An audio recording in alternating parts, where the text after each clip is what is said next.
exactly, it's so funny because he named me. In fact, I was going to read this thing for it, but it's a poem. To be ready. To be ready. Oh, it was from Corten Boone. I'm not going to do it because it's too long and you've said a lot already. The other thing, before I left where I was before, God said, turn on a dime. Turn on a dime. And then the minister that was our minister, who was involved with dead sheets and all of them, he said, you're a warhorse and you're ready. But the other thing is, when this happened, or even before that, I heard the Spirit say before, and I'm going to go back to turn on the dime. Do you know that the headship turned on the dime? President Trump turned on the dime. When there was a need, I was there in Washington, D.C. Who was there with me, with the Christians United for Israel? Didn't someone go with me? Was it you, Trish? No, I don't know, but when we were there, I was talking to Rosemary and Jim Gardo right when they were doing the Jerusalem prayer breakfast, I told you, and they were having a hard time finding a venue because the anti-Israel people had just laid in front of our buses, 3 of them, while we were getting ready to go over to Congress and the Senate to petition for Israel. That was, so I wasn't going to say that, but I'm telling you, when you said that, he turned on a dime. He was ready. So if that's what headship is doing, you guys are ready. So that means that's exactly what we're going to do. And I will say one thing, I'm not going to read the whole thing, but it is being ready to pray and stay home and be ready, because you need those I'm telling you, that is so important too.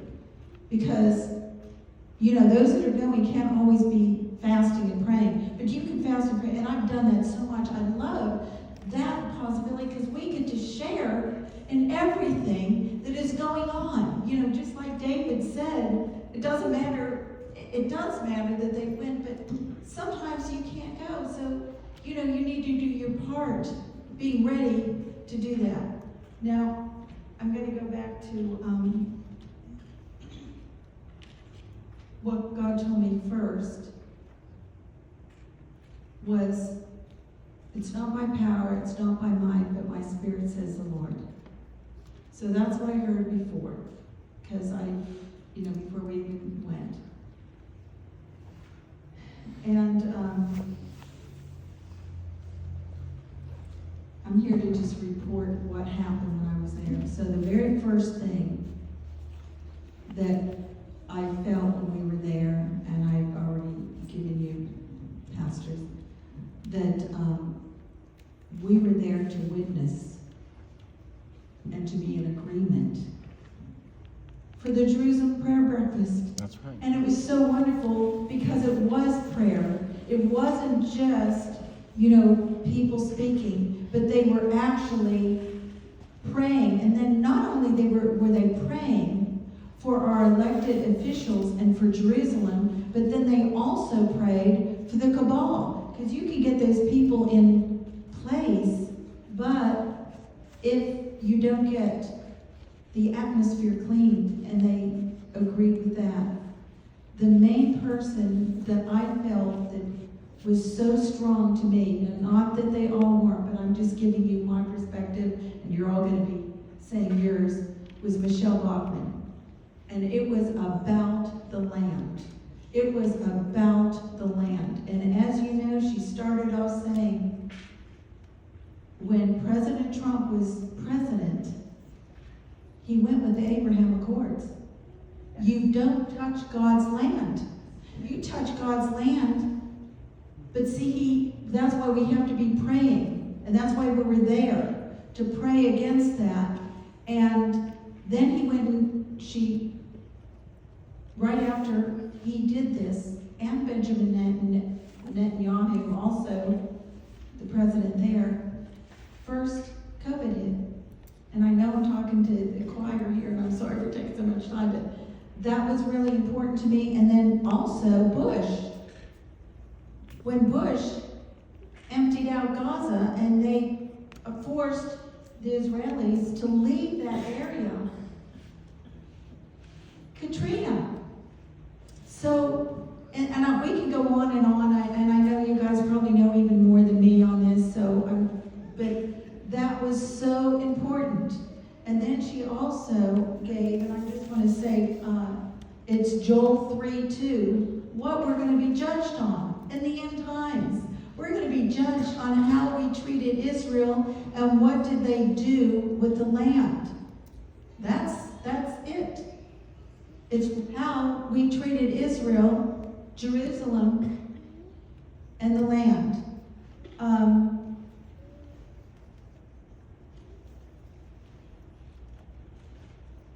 I wanted to say one other thing. When we walked in through, they were praying.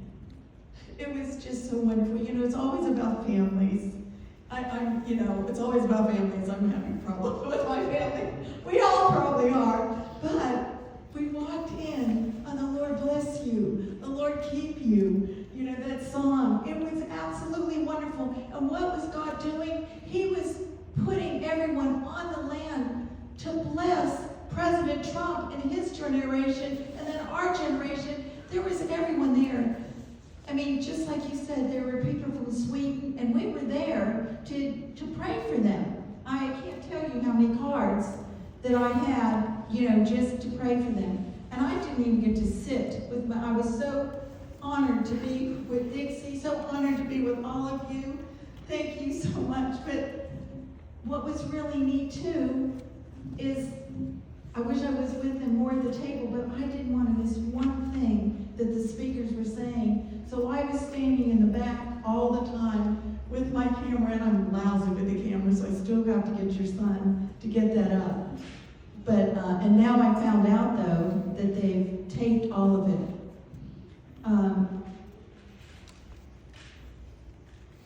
But it is about the families, and God has our families in line. And I'm going to say one other thing. Blessed is the nation whose God is the Lord, and the people who he has chosen for his own inheritance.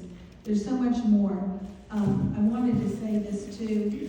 Coming from Butler, Pennsylvania, I want to give this to you. I got this at Mar-A-Lago. So this is for the church.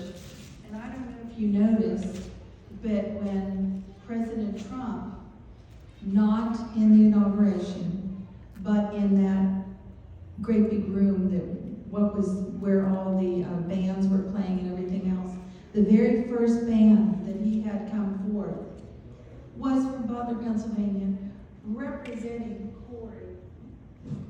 I got it on the right side. I don't know which one is the right side, but anyway, thank you. But I just thought I'd give this to us that's the other thing, fight, fight, fight. And when we say fight, fight, fight, our fight there you go. Is not by power, not by spirit, but by the Lord. And so we know that we're here to fight and to take down all principalities, powers, and so anyway, but those are there's probably much more, and I'm missing a lot. I do have to say, do you mind if I say one more thing? It was also very important to me too, because my little niece-to-be is the head baker in Mar-A-Lago. She's only 29 years old. I thought she was 31. No, she's 29. Wow. And we got to see her right away, and if we hadn't been there, God's timing is so good. I wouldn't have seen her the rest of the day. And it's so funny because my family, I have 7 brothers and sisters, and my youngest brother is the one that lives in Palm Beach. And so I called him, and he said he never wanted to see me again since I was down there. I told him that I'm going to see him 2 days. I know this is personal, sorry.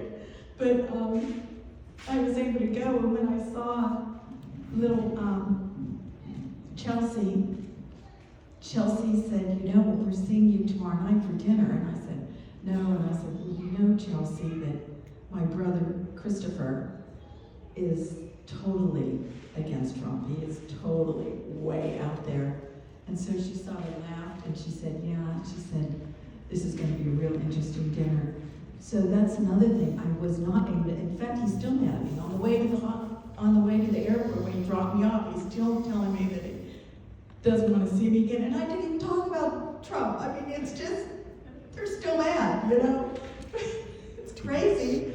But the thing that is so neat, just think, we had our feet on the ground to be one of the first ones there to agree with what God had the foundation for our families and for our country, singing that song and also being with that. So thank you and God bless you. I hope I didn't take too long because I know something, but anyway, thank you.